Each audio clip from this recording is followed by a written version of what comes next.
एक नंबर।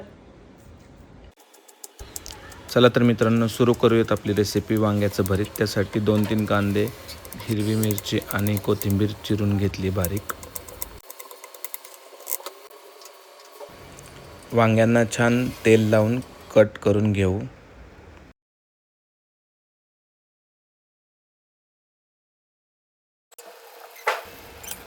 आता वांगे आपण छान भाजून घेऊयात।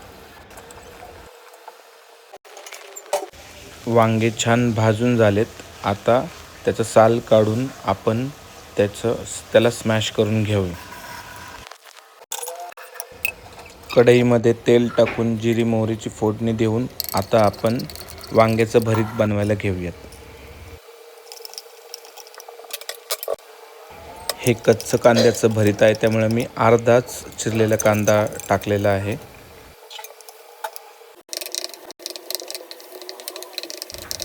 वांग्याचं भरीत छान परतून झालंय। आता आपण उरलेला कांदा टाकून घेऊ, जेणेकरून आपलं कच्च्या कांद्याचं भरीत तयार होईल। आता आपण महाराष्ट्रीयन स्टाईलने ठेचा बनवणार आहोत। त्यासाठी हिरवी मिरची, लसूण छान परतून घेऊ। हिरवी मिरची, लसूण आणि शेंगदाणे छान परतून झाल्यानंतर त्याला आपण खलबत्त्यामध्ये ठेचून घेऊ।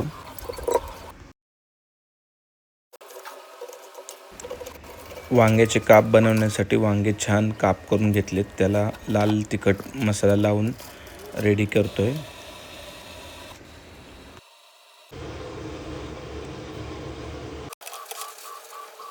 आता मॅरिनेट केलेले काप आपण तव्यामध्ये तेल घेऊन छान गोल्डन ब्राऊन रंगावरती भाजून घेणार आहोत।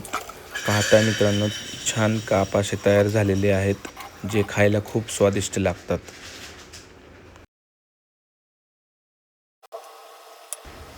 पटकन एक ज्वारीची भाकरी तयार करून घेतो। मित्रांनो, आपलं वांग्याचं भरीत, वांग्याचे काप आणि ठेचा तयार आहे। तिला भाकरीसोबत सजवून स्नेहालीला आपण सर्व करू। स्नेहाली, वांग्याचं भरीत, भाकरी, वांग्याचे काप आणि ठेचा एकदम छान, मस्त, एक नंबर। थँक्यू। असेच नवीन नवीन व्हिडिओ पाहण्यासाठी आमच्या चॅनलला सबस्क्राईब करा।